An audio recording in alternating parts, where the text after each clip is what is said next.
Ya, kita itu sudah melihat bagaimana sebenarnya salah satu transportasi yang menjadi alternatif pilihan di kota-kota sibuk itu ya Tim, yaitu yang roda dua. Karena gesit gitu kan, bisa menghindari kemacetan dan lain sebagainya. Tapi perkembangan ini ternyata berimbas juga ke industrinya ya, yang semakin mendapatkan banyak pesanan, namun juga sesama industri persaingannya semakin ketat. Ya, karena memang pasarnya pun menggiurkan tentu saja untuk Indonesia begitu. Nah, selama transportasi publik ini belum senyaman di negara maju, belum mencapai harapan publik, kendaraan pribadi menjadi pilihan banyak bagi konsumen di Indonesia. Dan mobil ini dipilih karena kenyamanan dan terbebas kalau hujan, kalau cuaca buruk begitu. Tapi motor kemudian mengambil peran karena dianggap ya lebih cepat, gesit, dan praktis. Itu mengapa sepeda motor begitu pesat perkembangannya di Indonesia.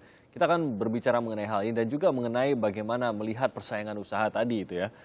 Bagaimana antara pelaku industri dan juga melihat pasar itu sendiri di tahun 2017 tahun ini, yaitu bersama seorang ekonom senior kita yang sudah hadir pagi hari. Sudah lama tidak hadir di Kompas TV, kita pakai Pak Faisal Basri. Apa kabar, Bang Faisal? Baik. Sehat, Bang ya? Baik. Lama juga nggak ketemu Bang Faisal nih. Dan langsung tiba-tiba kita membicarakan mengenai industri motor nih. Tampaknya Bang Faisal memang akhir-akhir ini banyak menilik ke industri ini ya. Otomotif sejak udah lama, sebelum 30 tahun yang lalu udah mulai. Jadi khususnya mengenai tadi persaingan usaha yang tadi tuduhannya adalah ada persaingan usaha yang tidak sehat di sini. Bang Faisal melihat hal yang sama di sini untuk industri motor? Tuduhan kartel terutama ya. Kalau menurut saya sangat tidak berdasar. Tidak mungkin ada penentuan harga oleh salah satu brand begitu, market leader? Ya, dua produk yang sama, seperti Bu Ina katakan tadi, kalau ditentukan harga kan ditentukan oleh ongkos produksi. Ongkos produksi kan naik terus. Ya kalau ada 2-3 perusahaan memproduksi barang yang sama, ya harganya juga naik kan, ongkos produksinya naik. Kemudian kedua pajaknya naik, iya kan. Kemudian misalnya biaya masuknya naik, macam-macamnya naik, ya naik semua. Jadi kalau yang sama-sama naik itu langsung dituduh kartel, ya keterlaluan. Jadi ini hanya alamiah begitu ya, karena ada persaingan, ada pertambahan juga industrinya dan permintaan, jadi harga kemudian terkatrol sendiri begitu Bang Faisal ya. Satu lagi, ada market leader, Bu Ine juga katakan tadi. Jadi contohnya pom bensin. Pom bensin dinaikkan oleh Pertamina, Shell juga ikut, Total juga ikut, dan sebaliknya. Kok nggak dituduh kartel? Itu kan nggak bisa. Kemudian ada argumen-argumen lain, CEO-nya atau direksinya main golf, kartel. Menentukan harga bersama begitu tuduhannya ya. Kan jadi repot. Apalagi kalau yang dievaluasi kartelnya, kan logikanya berunding dulu, baru melakukan tindakan. Nah kalau tuduhan ini, tindakan dulu baru main golf. Kan aneh. Tidak kemudian bisa dimasukkan ke dalam akal sehat begitu ya. Ini saya sebagai mantan komisioner KPPU, prihatin gitu. Jadi asal gepruk gitu ya, tidak memenuhi standar standar Pembuktiannya atau penuduhan yang baik. Berdasar begitu ya. Tapi kalau Bang Faisal kita bicara soal industrinya sendiri, kita balik melihat industri dari otomotif terutama sepeda motor ini. 2017 bagaimana proyeksinya? Sedangkan kalau kita tahu transportasi massal sudah dibangun. Diperkirakan 2018 dan 2019 akan sudah mulai jadi. Ini mengurangi nggak untuk industri otomotif? Transportasi di Jakarta. Ya. Di Jakarta tuh transportasi massalnya kan MRT baru beroperasi Maret 2019. Itu baru untuk jalur orang kaya. Lebak Bulus ya. Bundaran HI, jalur orang kaya, memanjakan orang kaya kan. Jadi sama sekali tidak akan pengaruh kepada sepeda motor. Kemudian Transjakarta akan semakin marak mungkin ya. Karena sebetulnya orang kalau bisa tidak naik sepeda motor. Naik sepeda motor itu yang paling murah, selain kecepatan dan bisa selip-selip ya, paling murah. dibandingkan kita naik transportasi umum. Karena naik transportasi umum dari rumah naik ojek dulu, toh naik ojek naik mikrolet, baru saya bisa dapat Transjakarta. Ya, cukup jauh juga ya. Sistem transportasi publiknya itu masih kacau karena dibangun ad hoc sendiri-sendiri gitu.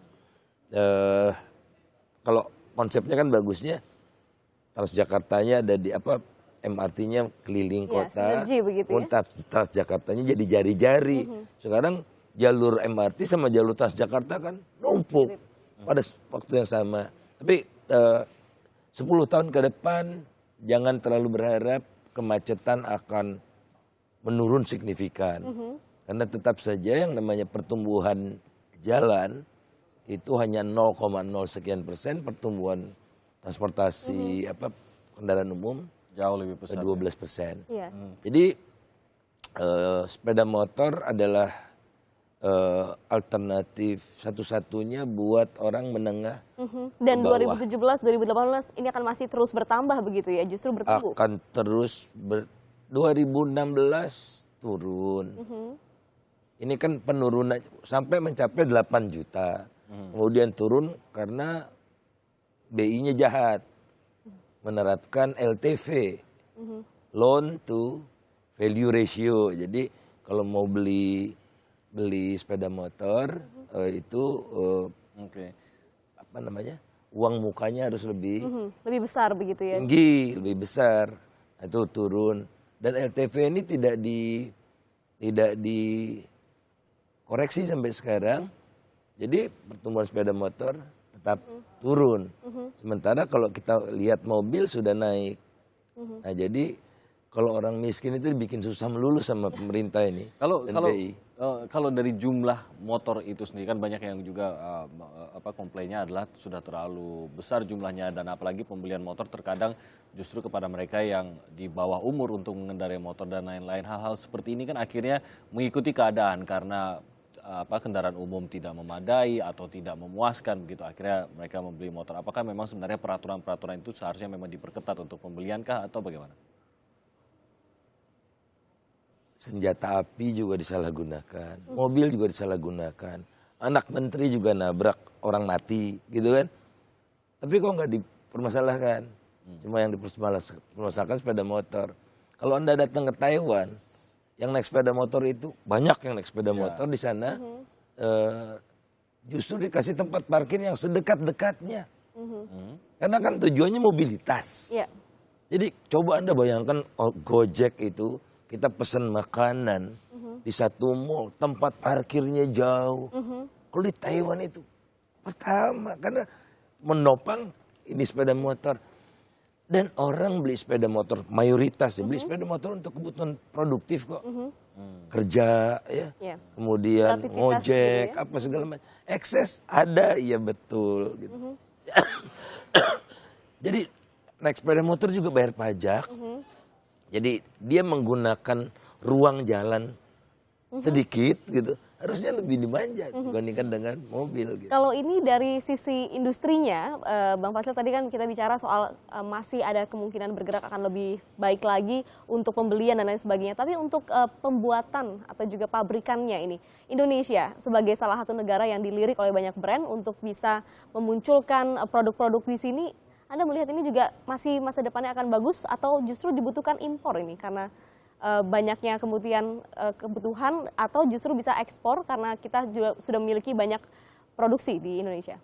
Tahun lalu ekspor sepeda motor itu meningkat pesat dan tahun ini akan bisa double dan bahkan salah satu merek itu sudah mempertimbangkan dengan matang akan menjadikan Indonesia sebagai basis produksi sepeda motor untuk pasar dunia.